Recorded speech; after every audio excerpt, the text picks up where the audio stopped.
아침 저녁으로 쌀쌀한 11월입니다. 라디오 서울과 함께 언제나 여유와 따뜻함을 가지시길 바랍니다. 강혜신의 오늘의 미국.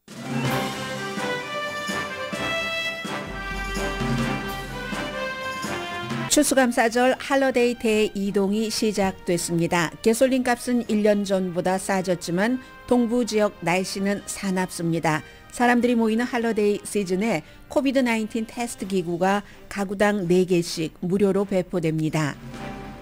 추수감사절 쇼핑객이 몰린 어제 저녁 월마트에서 총격이 일어나 4명이 부상했습니다. 미시건주는 주정부 청사에서 총기를 찾아내기 위해 인공지능 기술을 배치한 첫 번째 주가 됐습니다.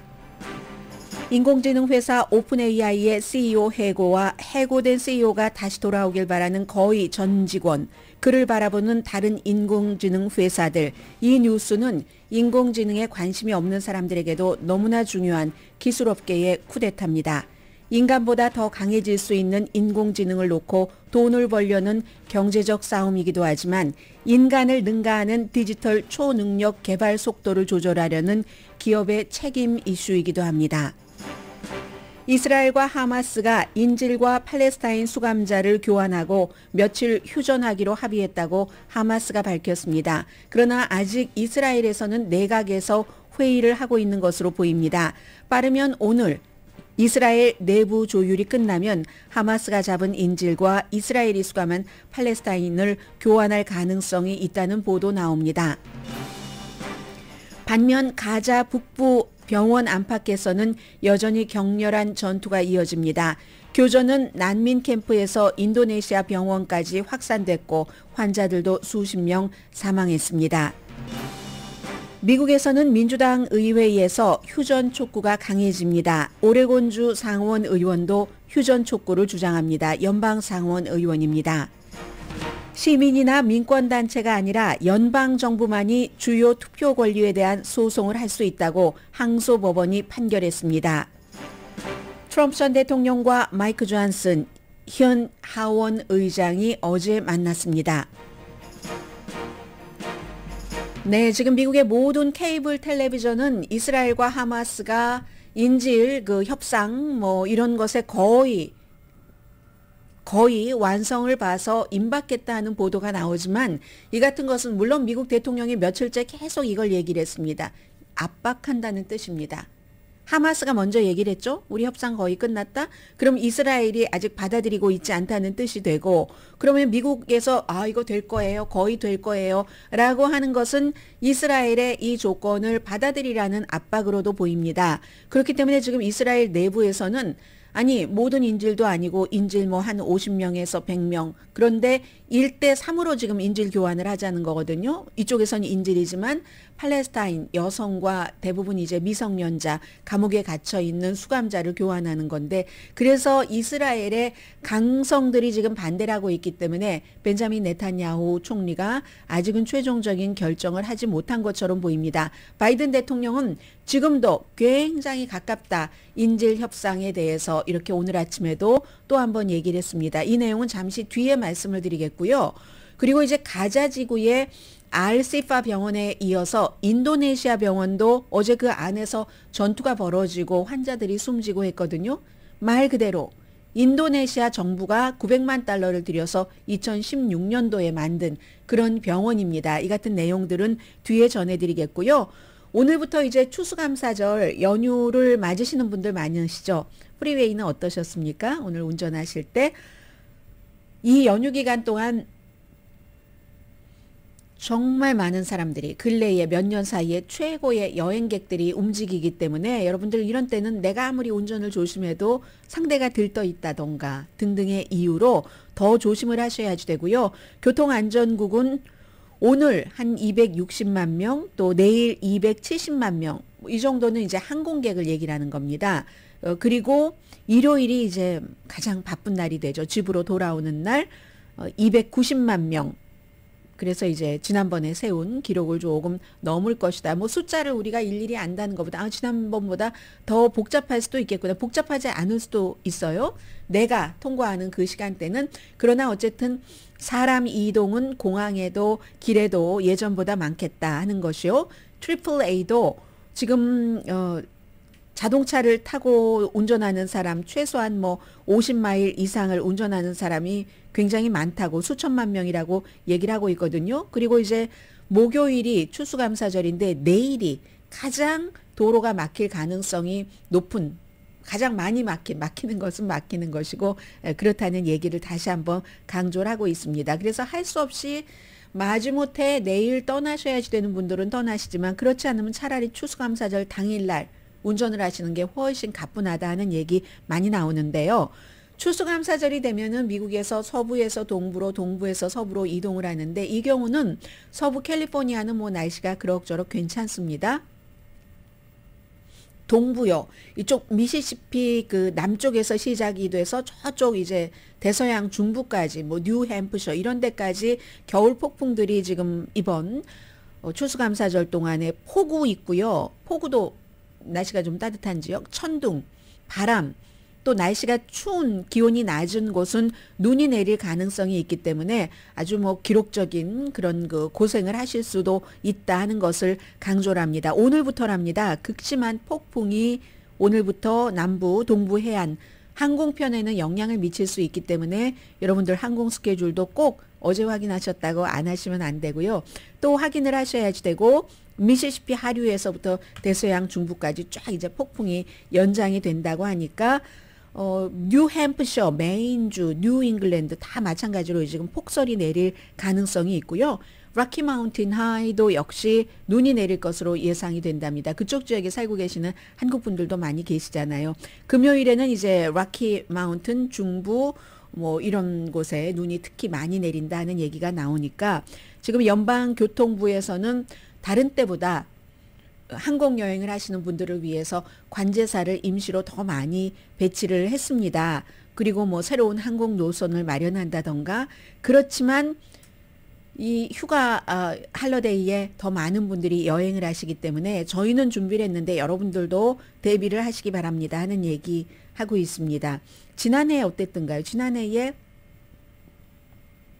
날씨도 나빴고 그리고 이제 그 인력도 조금 부족해서 굉장히 그 여행자들이 힘들었었죠. 지난해 그 항공 여행하신 분들은 다 기억을 하실 겁니다. 뭐 파리 공항에서 묶였던 그런 분들도 계시고요. 그리고 운전을 하시는 분들께는 지금 교통국에서 강조하는 게 교통 정체가 심하잖아요. 그럴 때 사람들이 이거 내가 조금 있으면 가야지 하고 운전에 집중하는 게 아니라 그때 휴대폰을 본답니다. 너무 프리웨이에서 앉아 있으니까 서 있으니까 전화기를 짚는 경향이 있다고 얘기를 하고 있거든요. 그리고 이제 또 추수감사절 때 과속 막 마음이 급해서 어딜 가야지 되고 또 게다 대고 좀 드링크도 마시고 하는 그때 이제 과속이 굉장히 증가를 하기 때문에 시속 80마일 이상의 고속 주행 가장 높은 날은 추수감사절 다음 금요일, 토요일, 일요일 돌아오는 때 그때가 이제 제일 사람들이 운전을 좀 험하게 한다고 하니까 여러분들 이것도 신경을 쓰시고요. 나뿐만이 아니라 내 주변의 차량 이제 더 열심히 이제 지켜봐야지 되겠죠. 그런 일들이 있고 또 운전을 해서 어디 멀리 가시는 분들은 지금 한 달도 조금 안 됐는데 가솔린 값이 갤런당 25센트 더 내려가서 어제 평균 가솔린 값은 3달러 31센트 캘리포니아주는 아니고요. 그렇게 돼서 이제 내일부터 일요일까지 5,540만 명이 전체적으로 여행을 하는데 그 가운데서 4,490만 명, 약 1,000만 명 정도가 비행기 여행을 하시는군요. 4,500만 명 정도는 자동차로 여행을 하신답니다. 1년 전보다는 갤런당 가솔린 값이 36센트가 싸고요. 계절적인 요인 같은 거 있고 뭐 추수감사절 때는 많이 움직이지만 지금 그래서 한 일주일이나 2주일 더 가솔린 값은 이 정도 싼 것이 유지가 된다 하는 것. 그래서 크리스마스 때까지 어쩌면 2021년 지지난해 이후에 가장 가솔린 값이 싸지 않을까 이렇게 뭐 예상들을 하고 있습니다. 그리고 이제 오늘부터는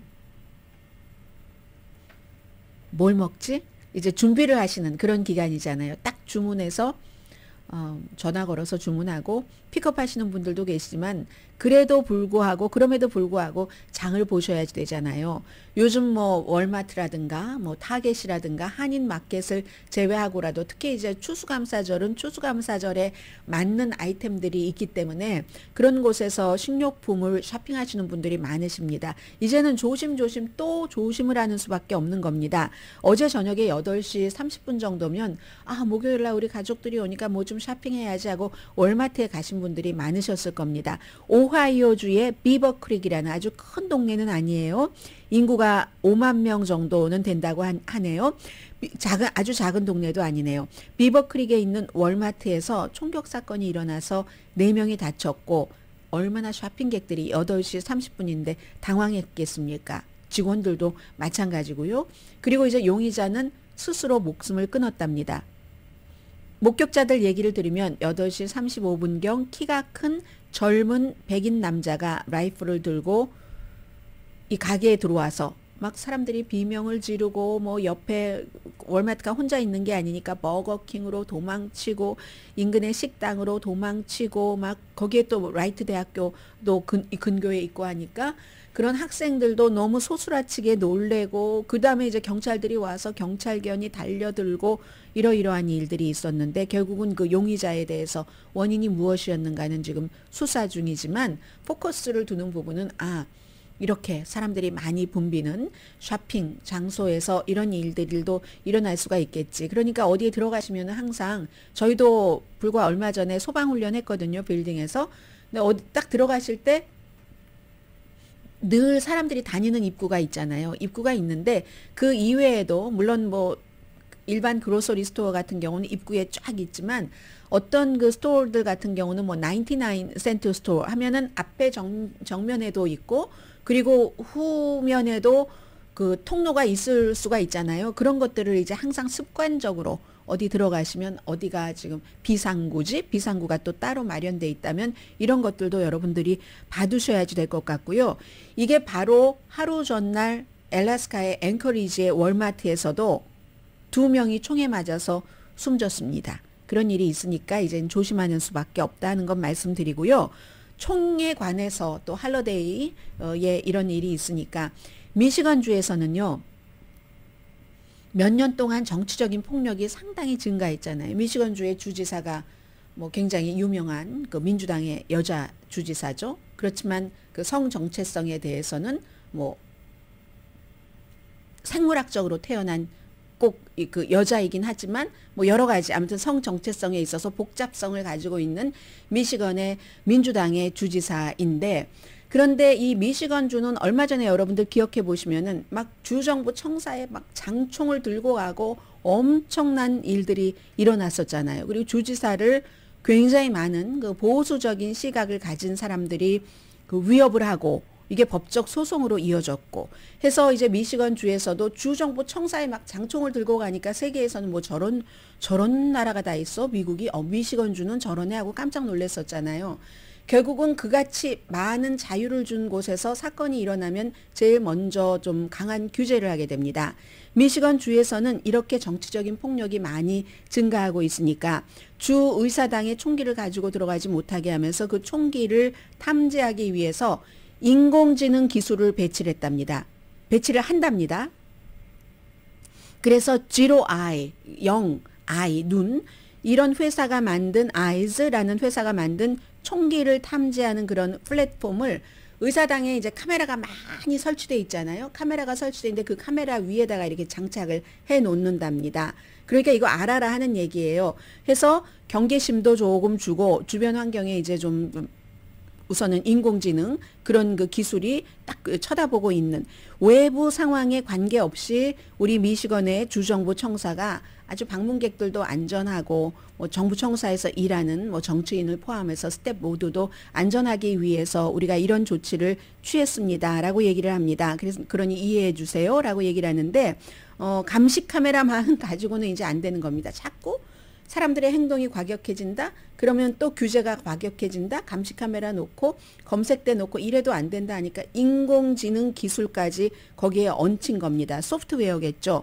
해서 이 Zero Eyes의 소프트웨어는 이 보안 그 카메라를 통해서 초당 36,000개 이상의 이미지를 분석한답니다. 초당이에요. 1분이 아니라 초당 36,000개 이상의 이미지를 분석한다고 하니까 인공지능이 얼마나 무서운 겁니까? 이 뒤에 인공지능에 대해서는 따로 말씀을 드리겠습니다만은 초당 36,000개의 이미지를 분석해서 총기가 딱 나오잖아요. 그럼 자동으로 그 이제 관계 당국에 딱 그 경고를 하고 그러면 그것도 또 자동으로 해서 이거 정말 위험한 거야, 위협인 거야 하고 판단을 하고 바로 이제 내부의 그 보안팀 경찰에게 알리고 조치를 좀 빨리 한다는 거죠. 빨리 발견을 해서 빨리 조치할 수 있다. 그래서 이 Zero Eyes라는 게 국토안보부가 안전을 그 보장한 유일한 인공지능 기반 총기 탐지 비디오 분석 플랫폼이 되겠습니다. 참 이제 살다 보니까 이런 일들이 많이 있네요. 그래서 여러분들 언제나 이제 주변에 다니시면서 총기도 조심하시고요. 총기 사건이 일어날 수도 있다는 가능성을 품고 살 수밖에 없는 오늘의 미국입니다. 그리고는 이제 가족들이 많이 모이면 요즘에 코비드-19 걸리는 젊은이들 많습니다. 젊은이들은 뭐 감기인지 코비드-19인지 모르면서도 지나가기도 하고 하는데 아니 이 겨울에 왜 양말도 안 신고 또 뭐 여학생의 경우는 막 허리 내놓고 살 내놓고 그러니 감기가 안 걸리겠습니까? 그런데 문제는 그게 감기인지 코비드인지 파악을 하기가 쉽지도 않고 한 일주일 엄청 아팠다 하면 그게 감기인지 독감인지 코비드인지 애매모호합니다. 일단 테스트를 하시는 게 중요할 것 같고요. 해서 연방정부가 다시 할러데이 시즌을 맞았기 때문에 코비드-19 테스트 기구 가정당 4개씩 무료로 배포합니다. 물론 지난번처럼 신청을 하셔야 됩니다. 코비드 COVID 테스트 S 붙이고요. gov에서 코비드 테스트 S 점 찍고 gov에서 주문만 하시면은 이제 집으로 배달을 해드린답니다. 이 세 번의 겨울을 우리가 거쳤어요. 코비드 2020년, 21년, 22년 그리고 이제 23년 네 번째인데 겨울마다 코비드 많았었잖아요. 이런 것들 이제 할러데이 추수감사절을 맞아서 사랑하는 사람들과 즐겁게 만나고 때로는 싸우기도 하겠지만 정치 얘기하시면요. 그렇기도 하겠지만 그리고 나서 코비드 걸리면 안 되잖아요. 여러분들 조심하시기 바랍니다.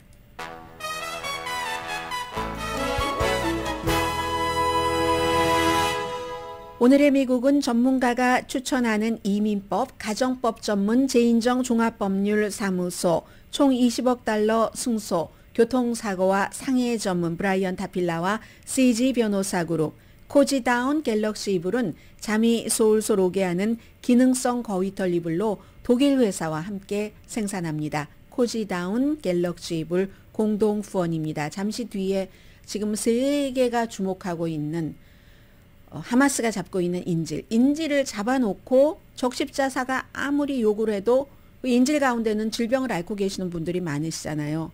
근데 그 상태를 알려주지 않습니다. 지금 인질 석방이 임박할 수도 있다. 다는 아니지만 그런 얘기도 나오고요. 아니 왜 인도네시아 병원을 이스라엘이 공습을 해서 환자들이 숨졌을까? 잠시 뒤에 전해드립니다.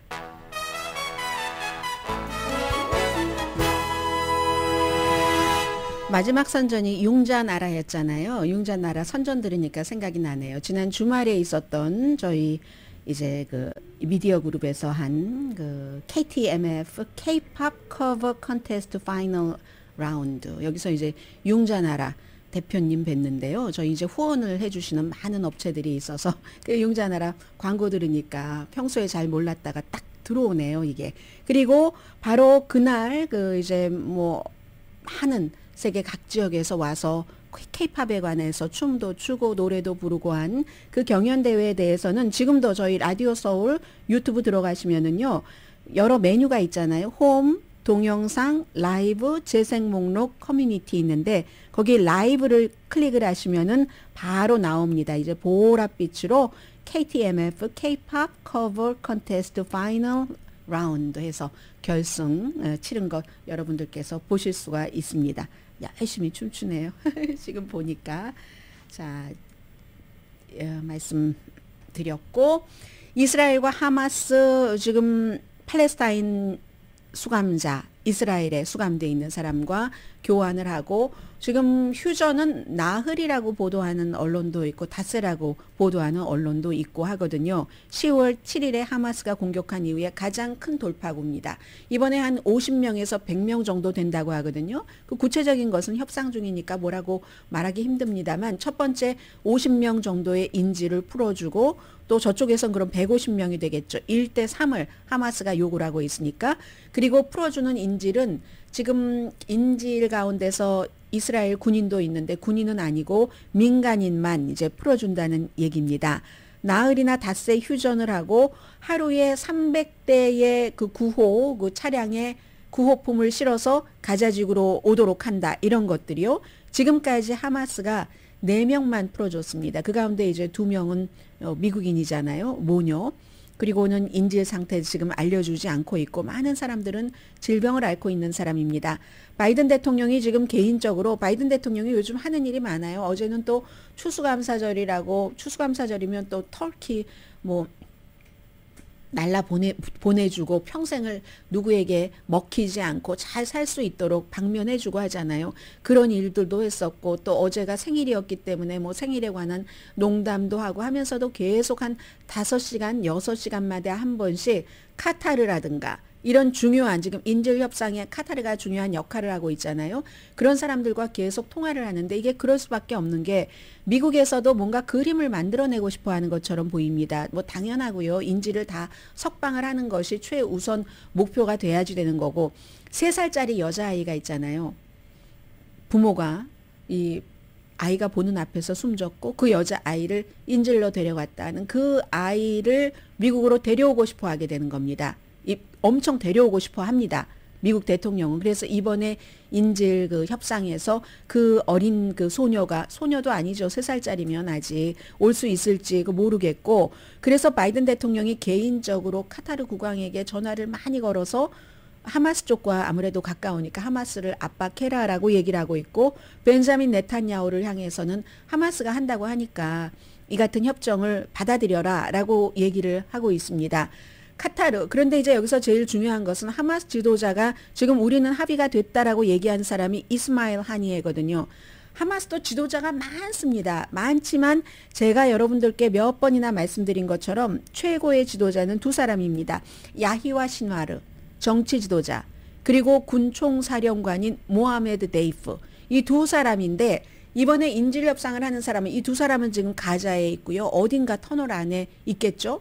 그런데 이번에 인질 협상에 나와서 우리 준비가 됐다라고 얘기하는 사람은 이스마일 하니에입니다. 카타르에 살고 있는 이 하마스도요. 가자에서 이스라엘과 직접적으로 대적하는 그런 하마스를 최상급으로 칩니다. 외국에서 카타르 하면은 막 5성급 호텔에서 잘 지내고 해요. 하마스 리더들도. 그런데 이번에 그 중간에서 다리를 놓는 사람은 터널에 있는 사람이 아니라 이스마일 하니에라는 그런 그 카타르에 있는 하마스의 시니어 최고 지도자이고요. 이걸 어떻게 협상을 하냐면요.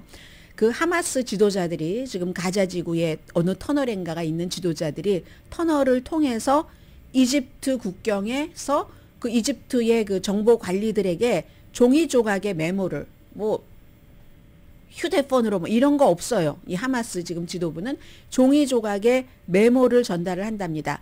그럼 그 메모가 인질 협상을 중재하는 카타르, 미국, 이스라엘로 보내져서 지금 하는데 이스라엘에서는 지금 장관들이 회의를 하고 있는 것 같고요. 인질로 잡혀 있는 사람들과 어제 이스라엘의 뭐 국가안보부 장관이라고 해야 되나요? 국가안보부 장관이라고 하면 되겠네요. 여기에 전부 다 뭐 이렇게 하고 뭐를 해야지 되고 반대라는 겁니다. 이렇게 부분적인 인질 교환 이런 거 반대해서 인질들이랑 엄청 싸웠어요. 어제 이스라엘 그 국가안보부 장관이. 인질들은 좀 폭격을 중단하는 한이 있어도 우리 가족들을 나의 사랑하는 사람을 먼저 데리고 와라 이렇게 얘기를 하고 이스라엘에서는 벤자민 네탄야후 같은 강성은 인질을 다 다 풀어주지 않으면 우리는 폭격을 중단하지 않겠어요. 어제도 폭격을 중단하지 않았다니까요. 공습을 중단하지 않았다니까요. 그래서 아직은 지금 미국 대통령은 계속 임박했다라고 압박을 하지만 이스라엘 내부에서 지금 회의를 하고 있는 것 같고요. 하마스도 who knows? 최종적인 상황에서 야히와 신화르라든가 모하메드 데이프가 say no 하면 no인데 이번에 워낙에 인지를 많이 잡고 있기 때문에 100명쯤 내주어도 또 100명 이상이 잡혀 있잖아요.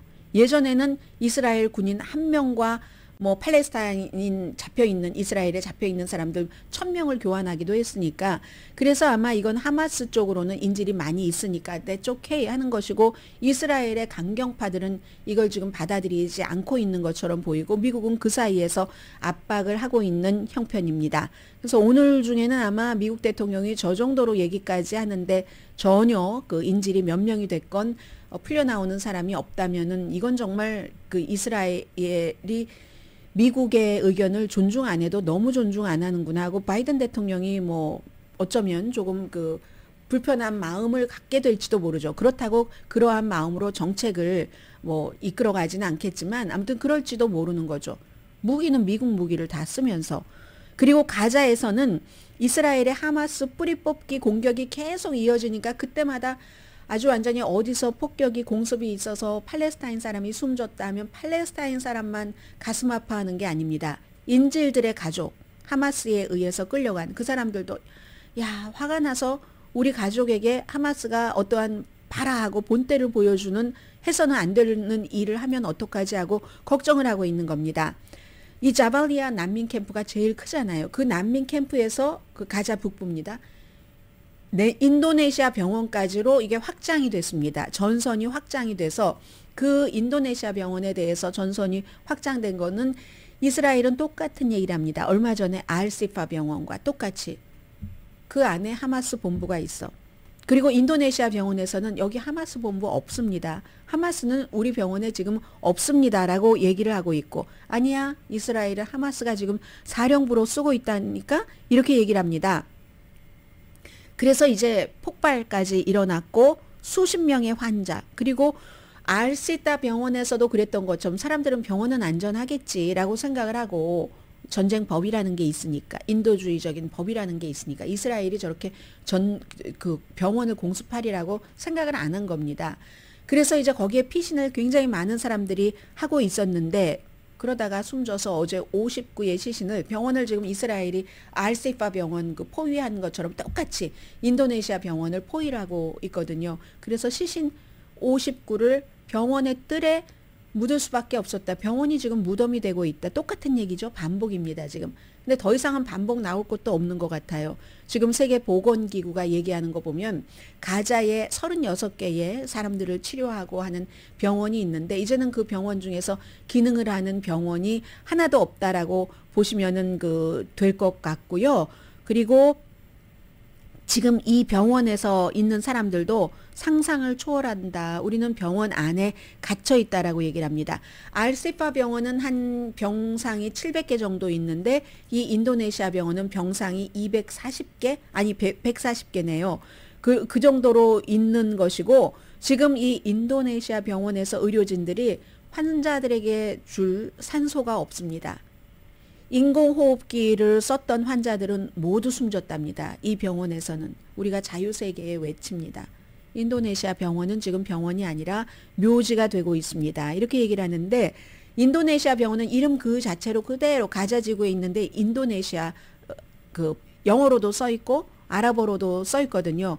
인도네시아 정부가 2016년도에 900만 달러를 들여서 난민 캠프에 바로 가장 큰 난민 캠프 자발리아 난민 캠프에 지은 그런 그 병원입니다. 그래서 이제 스텝이 한 400명 정도 되고요. 스텝은 팔레스타인 사람들이 더 많겠죠, 당연히. 그러나 인도네시아에서 자원봉사를 간 그런 사람들도 있습니다. 환자는 평소에 하루에 한 250명 정도를 처음에 오픈했을 때 치료했다고 하니까 2016년도였으니까 지금은 이제 더 많은 사람들이 치료받고 있었겠죠. 알시파 병원에 700개보다는 병동이 140개로 굉장히 작기는 하지만 지금으로서는 북부 가자에서 뭐 공습으로 다쳤다든가 하는 사람을 유일하게 치료할 수 있는 병원이었습니다. 그러니까 이스라엘에서 내무부에서 뭐라고 하겠어요? 이스라엘이 아니라 인도네시아에서 인도네시아 정부가 돈을 대서 지은 그런 병원인데 외무장관이 이스라엘을 엄청나게 공격합니다. 국제법도 위반이다. 세계보건기구도 놀랍고도 또 놀랍다. 어떻게 의료진과 그 병원에서 치료받고 있는 환자, 피신해 있는 민간인을 타겟으로 병원을 공습을 하고 병원 안에서 전투를 벌일 수가 있겠는가라고 얘기를 합니다. 그러면 또 이스라엘 쪽에서는 얘기를 합니다. 하마스가 그 안에 있는데 어떡하라고. 알시파에서는 아직 하마스가 그 안에서 이스라엘이 환자들이 숨지고 의료진들이 다치고 그렇게 그 일이 벌어지는 동안 하마스가 그 안에 있었다는 증명은 아직은 해내지 못했고요. 그러니까 이제 미국에서도 계속 민주당인데도 불구하고 제프 머클리 오레곤주의 연방 상원 의원이 휴전을 촉구했습니다. 딕 더빈 일리노이가 지었고 민주당 이분은 이제 서열 2위죠. 연방 상원에서 척 슈머에 의해서 딕 더빈이 먼저 휴전해야지 된다라고 얘기를 했고 오레곤주의 제프 머클리 연방 상원 의원이 두 번으로 휴전을 촉구했습니다. 이 휴전은 ceasefire이기 때문에 지금 바이든 대통령이 얘기를 하는 펄즈 약간 스탑하는 거. 그 약간 스탑 펄즈가 하루에 4시간이잖아요. 그게 아니라 휴전을 해야지 된다. 물론 하마스도 붙잡은 모든 인질 석방부터 시작해야지 된다. 이거 딕 더빈이 얘기를 한 거고요. 이 오레곤의 그 민주당의 그 제프 머클리 의원은 역시 하마스가 조건 없이 인질을 석방을 해야지 된다. 이렇게 얘기를 했지만 이스라엘도 가자 지구에서 폭격과 포격 다 중단해야지 된다라고 강조를 했습니다. 그리고 이스라엘과 더 중요한 건 이스라엘과 팔레스타인이 서로 기꺼이 함께 일할 지도자를 찾아야지 된다. 네탄야후 아니라는 얘기예요. 하마스도 아니라는 얘기입니다. 그리고 사람들은 점점 늘어나는 사망자가 늘어나는 것을 확인을 하고 오레곤 주민들도 이건 휴전해야지 된다라고 얘기를 합니다라는 게 이제 그 연방 상원 의원의 얘기였고요.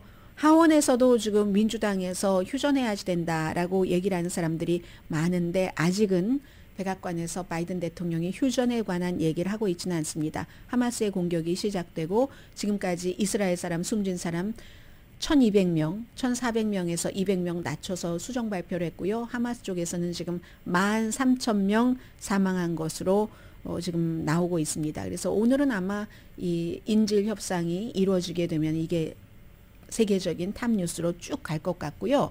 잠시 뒤에 기업계의 쿠데타 저도 이 내용을 이해하기 위해서 시간을 굉장히 많이 들였고 시간을 많이 들여서 어느 정도 그 기술업계의 쿠데타라고 불리는 이 케이스를 이해를 하고 나니까 다시 올더스 헉슬리의 멋진 신세계라는 소설이 생각이 났고요.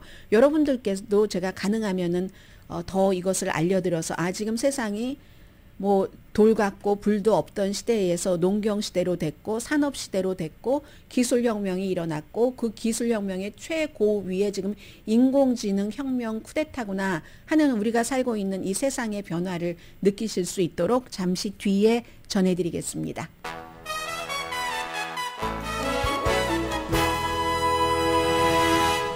라디오 서울 방송 오늘의 미국 듣고 계십니다. 미래에 대한 두려움이 만든 기술 쿠데타라고 얘기합니다. 여러분들께서 요즘 사용하고 계시는 챗GPT를 만든 회사 오픈 AI의 CEO 그 알트만이라는 그 CEO가 해고가 됐었잖아요. 해고가 됐었고 그리고 이제 마이크로소프트가 워낙에 그 오픈 AI에 투자를 많이 했었기 때문에 그냥 우리 회사로 오시라 해서 갈 듯 했는데 지금은 어제 또 상황이 바뀌었습니다.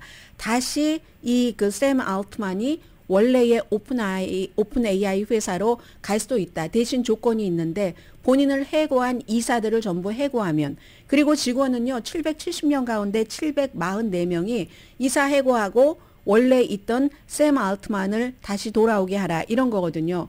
그런데 이제 이게 보니까 이사들은 어떤 생각을 하냐면 인공지능을 너무 빨리 개발을 하고 이걸 빨리 상용화를 하고 돈을 벌 생각을 하고 하면은 인간에게 굉장히 그 위험이 다가온다는 좀 그런 어두운 생각, 회의적인 시각이 있는 것 같고, 샘 알트만은 해고할 때 그 이유를 분명히 밝히진 않았잖아요. 이 사람이 뭐 투명하게 우리에게 알려주지 않는다 정도를 얘기를 했지. 샘 알트만은 처음에 오픈 AI가 설립될 때는 비영리였습니다. 그러다가 3년 뒤에 영리로 바꾸면서 더 빨리 개발을 하고 성장하고 하기를 원하는 이 사이에서 어떤 충돌이 있었던 것 같은데, 이건 기업의 내분이 아니라 기업은 언제나 내분이 있죠. 인공지능이라는 게 기본적으로는 인간보다는 어느 순간에는 더 강해서 인간을 잡아먹을 수 있는 초강력 그 디지털 그 파워이기 때문에 뭐 회사들별로는 오픈 AI와 비슷한 회사에서는 저 회사 지금 좀 안 되니까 우리 좋아하고 열심히 이제 돈 버는 것과 연관돼서 여러 가지 그 좀 좋은 시간을 번 것이고, 그런데 이제 그 경제적인 부분이고요. 기업의 책임이라는 게 있잖아요. 이 회사가 이제 비영리에서 영리로 돌았고, 기업의 책임에서는 이사회의 이사가 7명이었다고 하는데, 이사들은 정말 이걸 조금 보수적으로 가져가기를 원했다. 이게 이제 하루 이틀 지나면서 드러나고 있는 거고요. 그랬더니 말하자면 열심히 오픈 AI에서 챗GPT라는 것을 만들어서 사람들이 엄청 쓰게 한 이 CEO는 배신당했다고 생각을 하겠죠. 내가 이렇게 회사를 키워놨는데 아니 나를 해고를 해? 그리고 또 심야에 직원들이 또 전부 이 해고당한 CEO 뒤에 쫙 섰잖아요. 인공지능에 관심이 없어도 이건 너무나 그 중요한 그 스토리인 게, 이게 지금 해고당했고 마이크로소프트로 간다고 하다가 그게 약간 보류인 것 같아요. 38살입니다. 샘 그 알트만이라는 사람이 세계에서 가장 유명한 인공지능 회사의 리더죠. 그런데 이게요, 주식시장에도 영향을 미치고 그리고 이제 인류의 미래에도 영향을 미치는데 아직은 모르죠. 이 사람이 마이크로소프트로 갈지 원래 회사 그 오픈 AI로 갈지. 마이크로소프트로서는 두 가지 다 좋을 것 같아요. AI로 그 오픈 AI로 가도 본인들이 오픈 AI에 100억 달러 이상을 투자를 해놨으니까 뭐 거기가 안정돼서 좋고, 아니면 이 그 샘 알트만이 다른 직원들과 함께 아주 유능한 인재들과 함께 마이크로소프트로 오면 마이크로소프트도 또 다른 것을 지금 인공지능을 개발을 오픈 AI에 투자를 예전엔 했지만 자체적으로 지금 하겠다는 거잖아요.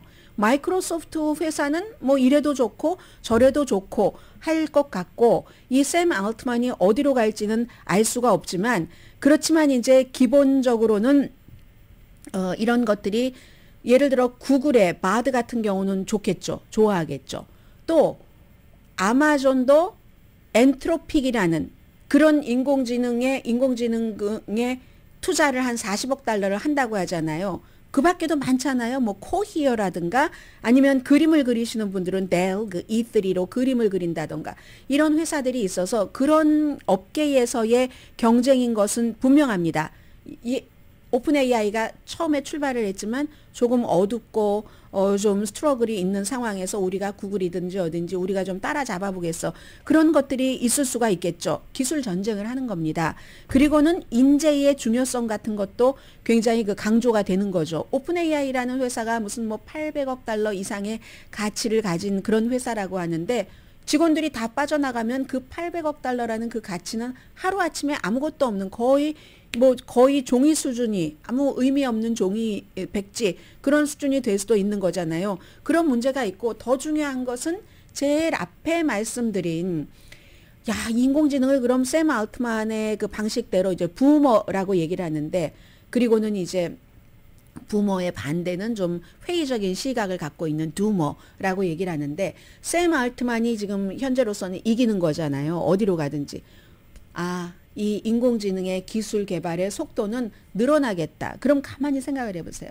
오픈 AI라는 회사가 처음에 만들어질 땐 비영리로 구성됐다는 것은 우리가 돈을 벌고 빨리빨리 한다는 것보다는 뭔가를 조금 더 안정적으로 오픈 그 인공지능이 사람에게 해가 되지 않고 장점을 선택하는 쪽으로 하자 해서 비영리로 그렇게 했잖아요. 그 목적이 지금 반대가 되는 겁니다. 그래서 그 목적을 지키기 위해서 샘 알트만이라는 아주 성장을 빨리 가져가려는 이런 CEO를 해고를 시켜버렸는데, 해고시켜버리니까 다른 직원들이 다 따라간다고 하고 여기저기서 샘 알트만 오라고 하니까 오히려 그 같은 것을 촉진시키는 거죠.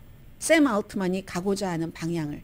참 이 세상은 알 수 없는 일이고 인공지능은 정말로 미래에 많은 것을 지배를 한다고 하니까 그래서 말씀을 드렸고요. 잠시 뒤에 정치 뉴스 브리핑 정도 하겠습니다.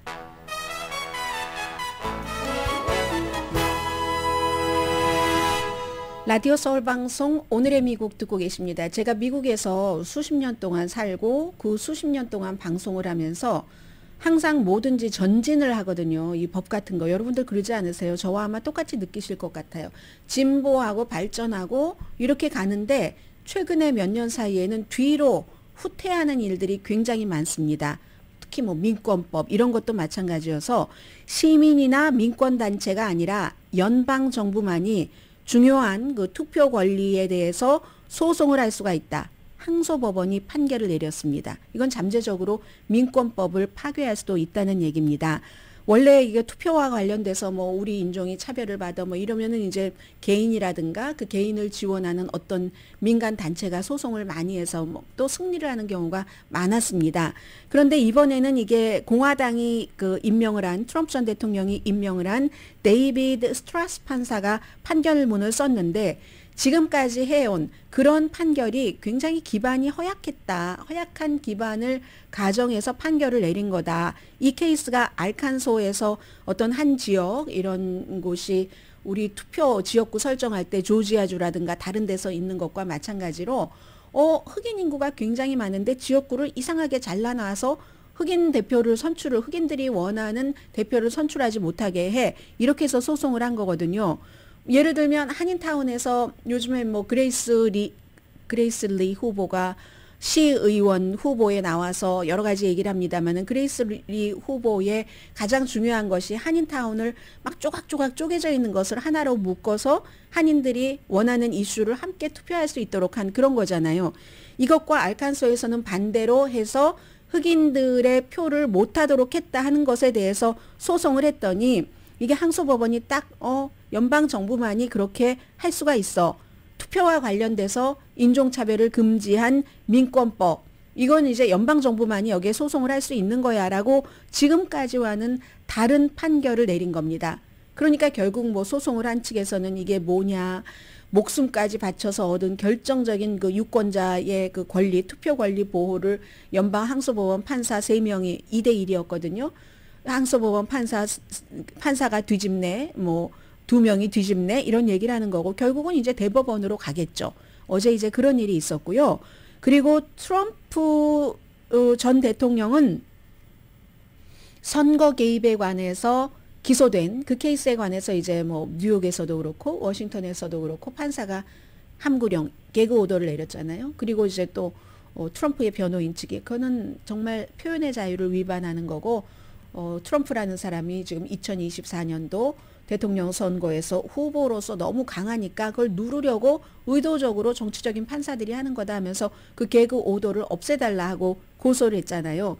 거기에 대해서는 아직 최종적인 것은 아닌데 연방항소법원이 그럴 만한 이유가 있다. 예방, 개그 명령이 트럼프 전 대통령이 뭐 목격자라든가 증인이라든가 아니면 또 법조계에서 일하는 사람들을 막 협박하고 위협하고 하는 그런 것들이 나쁘다. 그 사람들을 보호하기 위해서 합리적인 예방일 수 있다. 함구령을 내려주는 것 정도는 조심하라는 뜻에서 이런 신호는 보였거든요. 그러나 이제 최종적인 판결이 나온 건 아니고요. 또 중요한 것은 어젯밤에 트럼프 전 대통령과 마이크 존슨 현 연방 그 하원 의장이 만났습니다. 마랄라고에서. 마랄라고의 트럼프 전 대통령을 만나기 위해서 연방 하원 의장이 간 건 아닙니다. 플로리다가 지역구인 거스 빌리라키스 하원 의원 모금 행사를 그 트럼프의 그 마랄라고에서 했거든요. 사람들이 많이 드나드는 곳이잖아요. 큰 홀도 있고.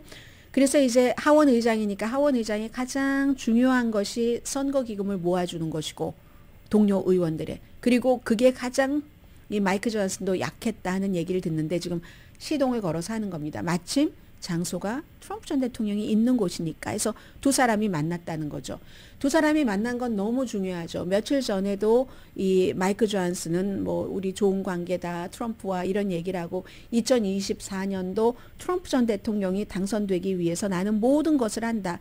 첫 번째 임기를 트럼프 전 대통령 환상적으로 끝냈다. 처음 2년 동안 아는 것처럼 경제가 얼마나 좋았는가. 그의 정책으로 굉장히 많은 사람들이 좋았고 그래서 나는 트럼프를 지지하고 2020년도에는 선거를 부정선거였다라는 것을 만들기 위해서 정말 맨발 벗고 뛰어서 청원서에 서명 받고 했었던 사람이 마이크 존슨입니다.